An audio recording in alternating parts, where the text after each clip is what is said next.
Ahoy, podcast listeners. This episode of JJ Meets World deals with captaining versus skippering. It's got some genealogy and Tucker's grandpa who sounded like he was the OG pimp. Sit back, relax, and enjoy this episode of JJ Meets World. And by the way, if you'd like to help support our podcast, visit jjmeetsworld.com where you can donate to our Patreon, pick up some killer swag at our merch shop, or click the link to Apple Podcast and give us a 5-star review. 1, 2, 3, 4. J.J. Gordon, sort of like that Indiana Jones, in that he's always sniffing out his next adventure. Yes, he is. He's always interviewing guests so he can have them on his show and they can talk about pop culture, arts, and leisure. J.J. has his flag unfurled and he likes his french fries curled, and he's fun and then he twirled as he goes to meet the world. He will march into the rain even if his ankle sprained. Take a peek inside his brain. This podcast is called JJ Meets World. Tucker, in the state of North Dakota, your boat doesn't have a title like a car would. It has a license that you renew every single year for a cost of $75, $60 for the license, depending on the size of your boat, of your watercraft, and then a $15 like administration fee. Is this to register the boat, or is this you to have a license to drive a boat? No. In North Dakota, my understanding is you do not need a license to drive a boat. In Minnesota, okay, under a certain age, you need a watercraft operating permit. Okay. This is for purely ownership purposes. So, like, you put the stickers on the side that have your number, and then you put a current decal on that says, "This year, you're good to go." Burr, burr, burr, burr, burr. And I'm getting rid of my boat. Getting rid of the Princecraft. The Sunbeam, which had a Jesus fish, and it was SONBEAM, the Sunbeam. And here's something I found that's interesting. You might find it interesting. Probably not. This isn't interesting to you. In fact, this is interesting to maybe 1 or 2 people tops listening to this. Boats. I like boats. I've been doing a lot of lake time recently, so yeah. This boat is from 1995, and she's in great condition, considering. It's an aluminum hull, so it's light, 22 feet from tip to toe. The motor runs like a dandy, and I was like, I'm just not using this boat at all, right? It's dry docked 99% of the time, and to be honest, the times that I've taken it out have not been great, right? Because I'm the only one who really knows how to get it on and off the trailer. I'm the only one who knows how to back it up into the lake. I'm doing a lot myself. What was that? Where did you have it dry docked at? Well, I do a couple places. I've wintered it at the Red River Valley Fair, which cost $500 for them to put it in a Quonset. I left it at my in-laws last year in a field outside their house. So it's this big hunk. It's another big hunk of metal that you have to manage every year. Correct. So that maybe once a year you can float it on water with you inside of it. This is what I figured out.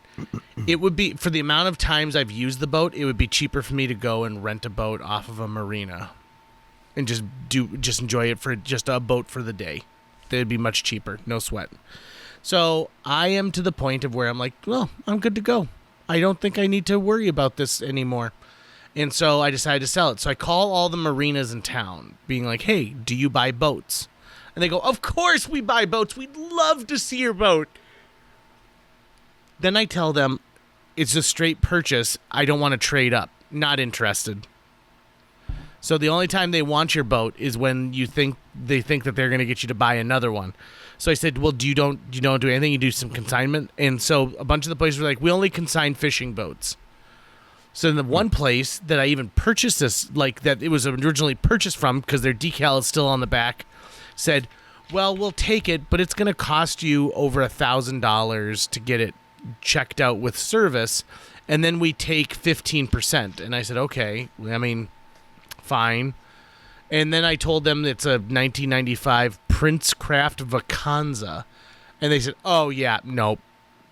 The owners would have to sign off on that, but we don't want something that old. And I was like, but don't you have anyone who comes in who says, like, listen, I want to buy a boat for like $2,500? And the amount of places that just people were not interested. it made me think about this. When you hear dealerships complain about not being able to have inventory or, enough people aren't coming through, do you know how much a new pontoon can cost? Some are over $100,000. Yeah, right? yeah. And maybe there's people out there who, have the means to buy a $100,000 pontoon, but I think that if you're just getting into a boat, and also we just had a tornado go through Lakes Country and decimate beaches and homes along Big Floyd Lake. And so those people might not just need a boat for the summer, right? Like something to get through the rest of the summer. That was a scary night, too, because Floyd Lake is only a few minutes west of Cotton Lake. And my mom was at the lakes alone. And so, me and a bunch of family members that night were trying to get a hold of her. But she, can never hear her phone at night. So we had to kind of wait till the next day. But it was wild, the amount of damage that tornado ripped through Floyd Lake. I know. Devastating. Some of the pictures, when you see a tree that's uprooted, like where the tree pulls itself out of the ground, it is terrifying to look at that. I remember a storm like that on Sens Beach on Pelican Lake back in the day, and my dad, I didn't even know we owned a chainsaw. And he goes, oh, gotta bring the chainsaw over to Sens Beach, gotta help. And he wasn't gonna do the chainsawing, but somebody else did. And the amount of people who showed up with chainsaws and cutting up giant chunks of this wood and then having trailers and being able to take it away, it's just sort of amazing. It's amazing to see a group of people come together. I'm raising my hand because I have a question, and a chainsaw related question. It's more it's you and your boat relationship. You and your relationship with the boat question. Okay. You were so proud of the fact that you could wear a captain's hat. Uh-huh. Are you holding on to your captain's hat, or since you're now leaving being a boat owner, can you be a captain anymore? Does this answer your question? I seriously thought I offended you. Did you? Did I just walked away? Yeah. No one can see this, but JJ and I are doing it online, so we're looking at video of each other. And as I started saying that, JJ takes his headphones off and pushes his microphone out of the way, gets his phone out, and I'm like, is he about to call me? What is going on here? Okay, well, I'm glad that the captain's hat is still around. So clearly you don't need to own a boat to be a captain. I mean, here's what I would say. When I walk onto a boat that I've rented for the day, I am officially the captain. So the hat will serve a purpose. I also brought it to my sister's wedding. You look like a guy who you can pull off a captain's hat. You actually can. Thank you. You have just sort of the look and personality of someone who it's I understand that person having a captain's hat on. I'm actually kind of surprised you haven't been cast in a Gilligan's Island theater show yet. Oh, it would be a dream come true. And in fact, let me tell you something that I think about with that, because technically in Gilligan's Island, there's no captain. There's a skipper, right? Skipper, yeah. So skipper versus captain, okay? Skipper is an informal term, whereas captain is a professional term. It's less formal. A captain usually has a larger crew. So it's a smaller vessel. Commercial vessels have captains. Larger vessels have captains. But it's often interchangeable because it's for, captain is legally recognized as the title for commercial, military, or licensed passenger vessels. Skipper, more of an informal, traditional term used frequently in sailing, fishing, and recreational boating. So maybe it's more apt that I should be called skipper rather than captain. Now, I also have sailor's hats. So I just took a screenshot of you because I just realized that you're also wearing a shirt that's got little ship anchors on it right now. Yep, sure does. I'm always ready for boating. The white undershirt fits, but I kind of wish it had a bunch of horizontal stripes across it. That would complete the ensemble. there's one piece of clothing I've tried to make several times and I've never gotten close to it, and I desperately want it, and that is in the movie Jaws, Mayor Vaughn has a gray suit coat that has these little tiny white anchors all over it. And I have tried to find that suit coat over and over and over again. And I thought, well, maybe they'll make it available at a Penny's sometime, or someone will have a knockoff one. And most of the time, anywhere I've found anything close to it, somebody makes it themselves, but they don't really make the same coat. They make a coat that's got little anchors on it or a big coat on the back. But I'm looking for that 70s style blazer with those little anchors on it, because I would look sharp as hell in that Yeah, thing. you would. I'm looking at it right now because someone actually wrote a full blog post about how they're looking for this as well. Oh, that blog post is a couple years old, right? I've read that blog post. 2021. And that is a fantastic jacket. It's so good. And you would think, okay, I was at Universal Studios, and they have a huge Jaws merchandise shop, and that's the thing that's missing. Even if you made a T-shirt version of that, where the T-shirt looks like it's the, thing from Jaws, like, you could wear that to boat parades. You would have the time of your life. I have found a YouTube video. Out. I found a YouTube video just now where someone says, I found Mayor Vaughn's anchor jacket from Jaws. And I'm seeing this guy wearing a jacket. It looks correct.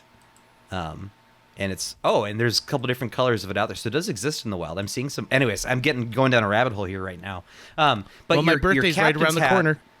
Your captain's hat reminds me, and this pontoon talk reminds me of, I've been at the lakes past couple of weekends, and I've been doing a lot of genealogy stuff, scanning old photos for our family tree and stuff.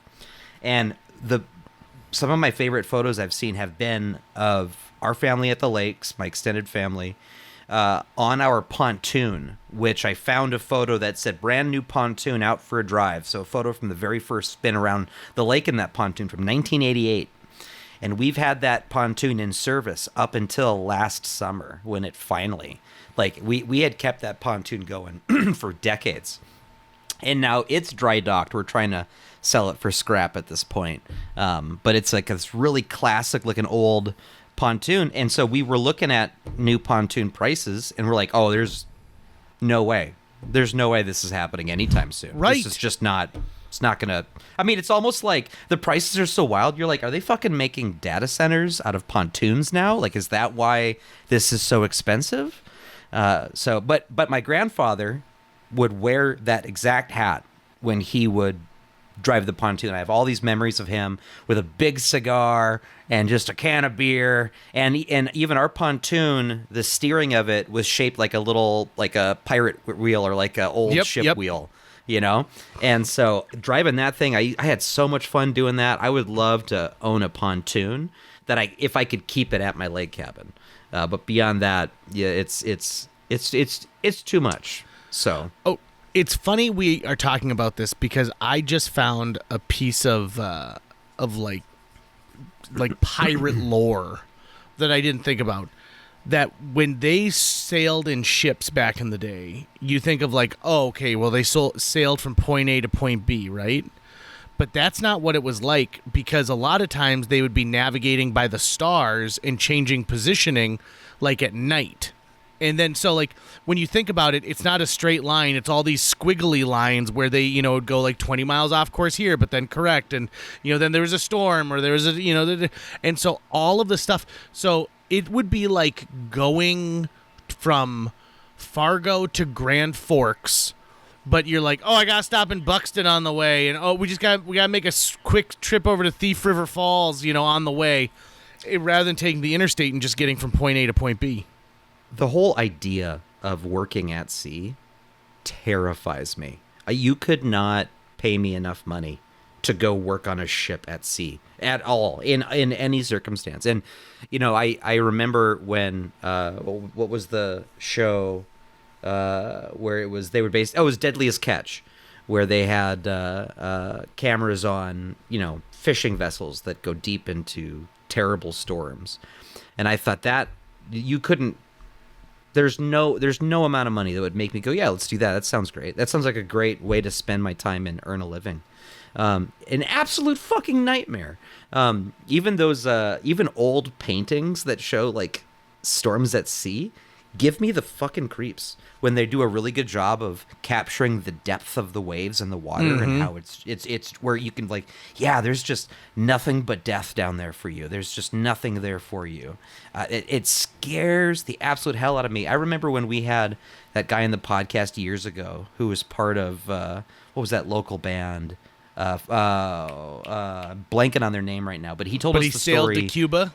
Yeah, with a buddy in like a fucking like a sailboat. No, never, not even close. If you ever suggested that, I'd be like, it was nice knowing you, JJ. Have a great time out on the water. But I am a landlubber, no question. Even though I do like going to the lakes, my favorite thing to do at the lakes is to be on the dock, fishing off the dock, off the land. Well, and let's face it, there's a big difference between the lakes that we interact with in Minnesota and the ocean. I mean, hell, there's even a big difference between like the lakes we interact with in our neck of the woods and then something like Lake of the Woods, right? This massive body of water.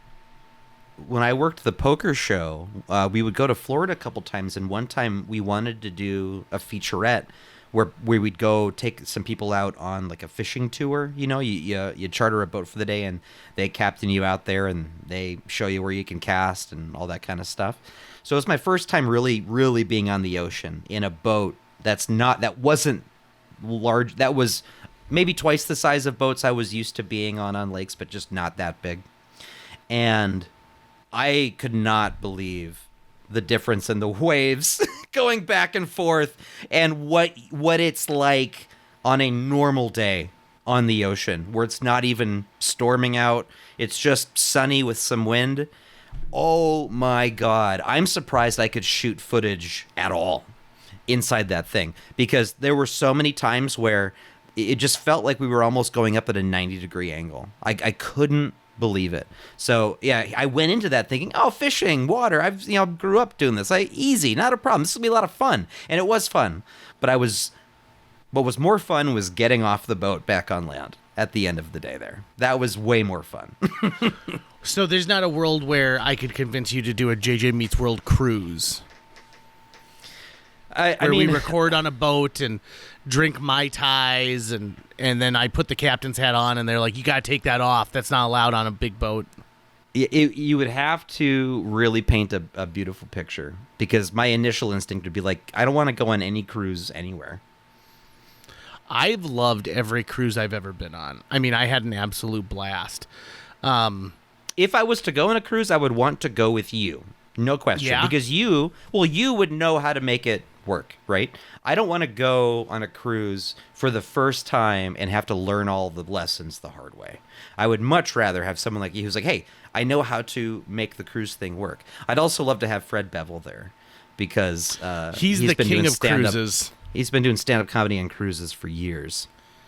I think that if I were to get you on a cruise, I think one of the things that you would like are the themed cruises.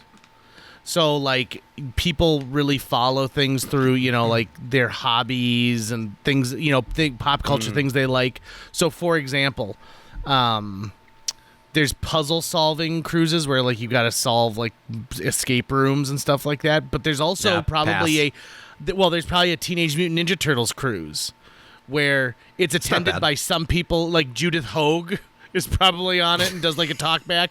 The food is themed around like turtles, and you're amongst other turtles related friends. Oh my God. Yeah, I mean that wouldn't be bad. I think a Star Trek one would be a bit more to my liking because of the shipness of it, because then all of the crew would dress like Starfleet people, and that would be maybe something. But it also depends on a lot of elements, right? How long is the cruise? Where will it be stopping along the way, right? I wouldn't mind a cruise that pulls into port in a couple interesting locations, as long as those locations are, interesting in some way. Both of my cruises have been in the Bahamas, and both of them stopped at an island called Half Moon Cay. And it's a small island, like you could walk across it in 10 minutes, like side to side. and there's nothing on it. No one lives on this island, but there's like a picnic set up and there's electricity on it from a generator. But these cruise ships they utilize it as a stop for their guests, where it's just white sand beaches and people go parasailing and you can go off fishing. And it's one of those days where there's not even a dock. You get on a boat and the boat ferries you onto there. And it is like that dream of something. I admitted this on my radio show this week, and I do believe this. I think that if I survived a shipwreck and ended up on a deserted island, I think I could survive. And I think that if there were other people, I would be the natural leader. I agree with what you said. I also think Amy wouldn't make it past day one. Really? I don't think Amy makes it past day one.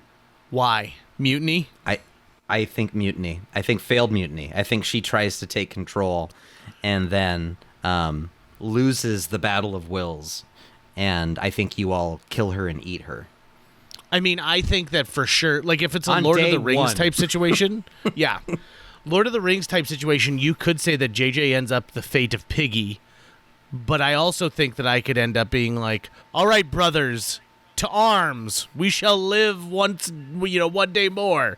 And I'll give a rousing speech. I also think that one survivalist thing I've never been able to like comprehend actually doing, and I really should, is creating a fire. Do you think you could create a fire from sticks?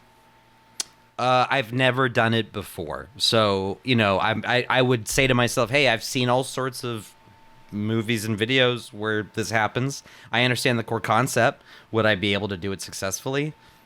It would take a lot. I would probably have more luck with like rocks and slate, trying to get a spark. Trying to get a spark, something like that, because my understanding is the wood, it's friction and it's going to take a long time, and yeah. It is one like I've seen like you've got to like essentially like get thin hairs of the wood, like of dry wood, and like that is the thing that like can help you get it. But like you also have to be very ready, because as you're like twisting the stick, right, twist, and you're getting it in there and twist. Once it starts, you've got to be ready to throw more of that on there, and you got to have your logs ready, and that is the key to survival, is being prepared. That's made me. This is something I've had this thought a few times in my life, where it was, it would be a good skill to have. What you just said would be building a fire, like from nothing. Like, oh, you are in the woods, okay, build a fire. If you can do that, you're absolutely right. In the electrical grid goes down. There's cannibals everywhere. You need to survive. You need to heat. You need for warmth, and you need to cook your food. Having the skill set to not just start a fire, but to build it and maintain it, that's not something I have, and that would be a fun skill to work on, because you could do it pretty much any time. I also don't know the validity of starting a fire with like a magnifying glass. I think it's valid, but it would definitely require the right set of circumstances, including the right medium that's dry enough to catch fire. Right. Because there are instances, I'm sort of quoting anecdotally here, but I'm aware of that there being instances of fires being started accidentally by, a prism of glass refracting a light onto a dry surface or things like that in the past. And it's possible, but I think it's not like, oh, any sunlight, any amount of sunlight, any magnifying glass, any medium. I'm sure it has to be a really focused beam on a really hot day with the right medium to do it. How, if you could take 3 tools with you that exist in your house right now, 3 tools, and be stuck on a deserted island, what 3 tools would you take with you? The internet, my toilet that are in my house right now. Yep. Uh-huh. Electricity. Okay. So you have no way to harness the electricity. You just These have are all like tools. Yep. You just have electricity like in a jar. So rudimentary tools. I don't have much in my house right now. I guess I could grab a hammer and find Great, some that's a use good one. of that, right? Because both sides of that would have some level of use. I would probably grab this big old water jug here, because I'd probably make a lot of use of it, bringing water back and forth to something. Mm-hmm. And it becomes your wife at one point. Yep. And the last thing, maybe my belt, because if I were to break a leg and I need to make a splint, or I need to attach one thing to another thing really fast and simple, like let's say I'm carrying a big thing of sticks, I could wrap my belt around it and tie it off and then throw that over my shoulder and carry sticks that way. So I'm going to say a hammer, my thermos, and my belt. I like the hammer. You're on the right end. The thermos, great idea. The belt, not so much. I think you could fashion together other things to do that, what you're asking for. I think what you're missing here is a knife. Oh, that's a good point. This is why you're the leader knife. of the group. This is why you would be the leader of the group. Yeah. My first question would be, does anyone have a knife? And then when one person raises their hand, I'd be like, that is the gentleman we will kill first and take his knife from him.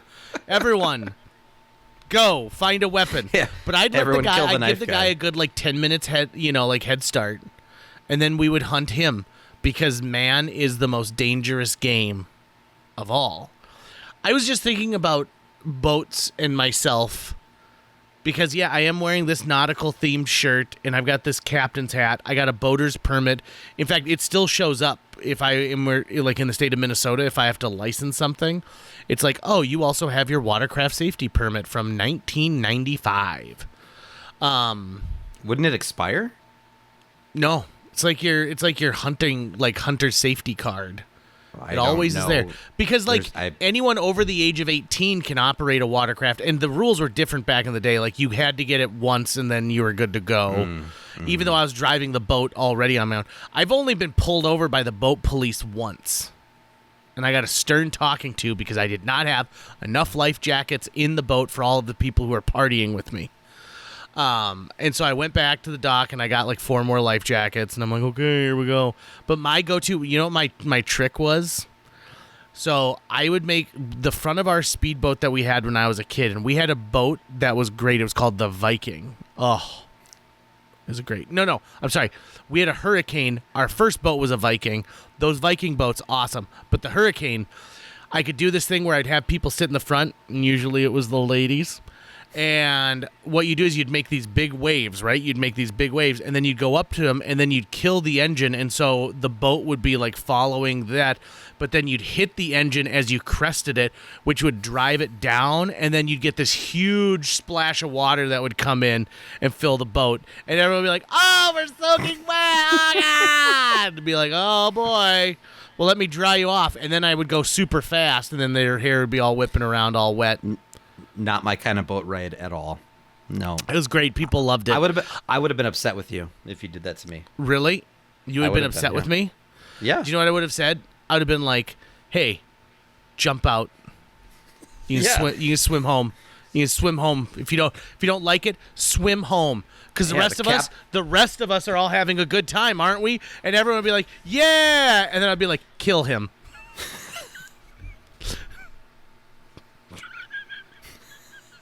Such a fucked up way.